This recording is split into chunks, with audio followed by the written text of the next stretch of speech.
Hey there, welcome back to Ask Amy. I have a question today from Amanda. Amanda says, I've gone through the Little School of Big Change twice and have grown a lot, but here's something that's on my mind. I do things I later end up regretting and then swear I'll never do them again, only to do them over and over. I think that swearing to never do something again is one way the mind tries to make us feel better about it. When I'm in the middle of said behavior, such as overeating, scrolling my phone, and the most upsetting to me now is lashing out at my 7-year-old daughter, I know it's wrong, but in the moment, my mind is saying, I don't care.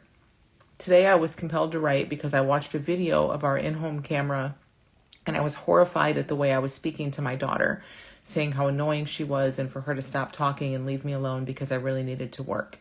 What I didn't see in person but caught on camera was how sad her face looked in response to this. Even typing this, I have overwhelming guilt, and I still remember my mind at the time telling me I'd regret speaking like that, but I kept doing it. Same with overeating. I truly want to never treat my daughter like that again. I know I'm capable of it because if I was in public, I'd be able to control myself even if I was stressed.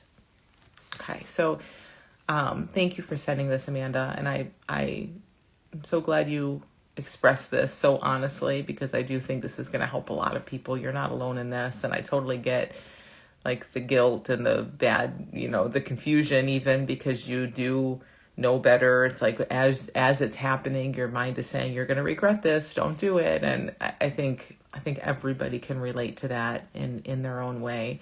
And I think you're really right when you say that the mind saying, I swear I'm never going to do this again. It's just a little Band-Aid in the moment. It kind of gives a little hope, kind of makes us feel better, but it doesn't mean anything. And obviously it doesn't prevent anything. So I wouldn't think too much about that statement. It's not like I don't know. Yeah, I think that's just a thought that arises when we're feeling uncomfortable that kind of helps soothe us exactly as you said. So it seems to me like the real, probably a lot of ways of saying this, but kind of the real issue here for you is this like reactivity. That there's this reactivity, there's this quick kind of reaction that starts and then is followed through on. And even in the middle of that, sometimes exactly as you say, we sort of see it there. We kind of know better. We know how it's going to end. It's not going to be good. But there's this momentum, this reactivity that kind of comes and just finishes itself. And again, everyone has their own experience of this. So the way to kind of be with this, to maybe see some stuff around it and have it change, it sounds a little counterintuitive.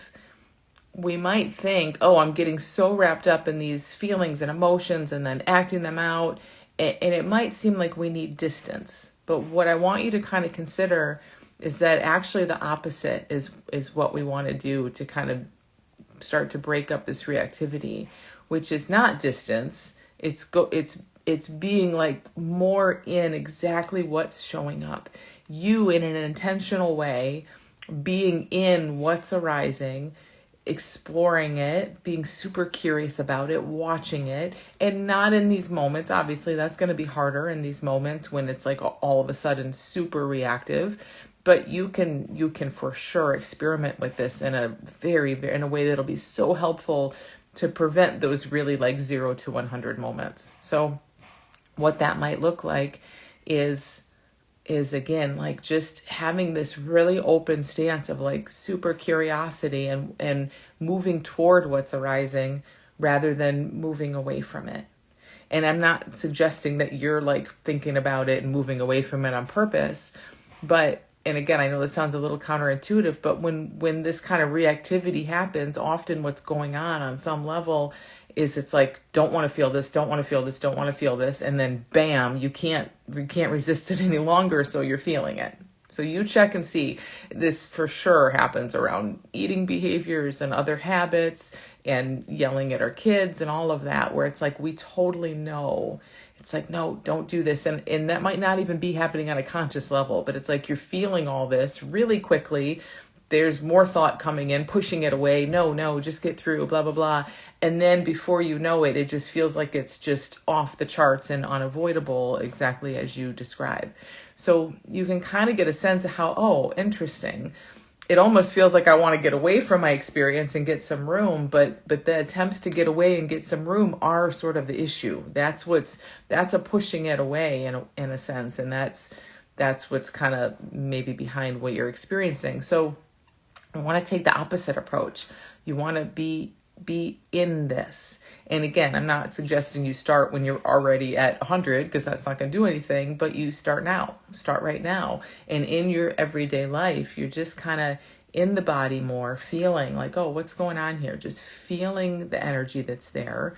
If there's stress, awesome. Feel where that is in your body. If your mind is calling something stress, like you are physically tense or whatever, just hang out in that. Hang out in that, because really what's happening now is the mind on some level is saying, no, this is bad. Don't like this feeling. And it's pushing away, trying to, and then everything explodes. So we're going to stop pushing anything away. You're going to be in like, hey, what's here? I'm here for it. Show me. I'm in it. I want to feel it. I want to explore it. Maybe not most importantly, but just as important as the feeling and the energy and the sensation, do this with thoughts. So huge. Just take this other stance rather than having thought come whoosh in all the time and we're just living from it. Be curious, like what's happening here? Oh, look, I just had this thought about this. Like this thought of going to eat just popped in my head. The thought, I'm bored or I'm stressed or I'm frustrated, and then an image of some food popped in my head. Like when you really get in there and you move closer to experience, that's the kind of stuff you see. And it's amazingly helpful to start to see this, because it's going on.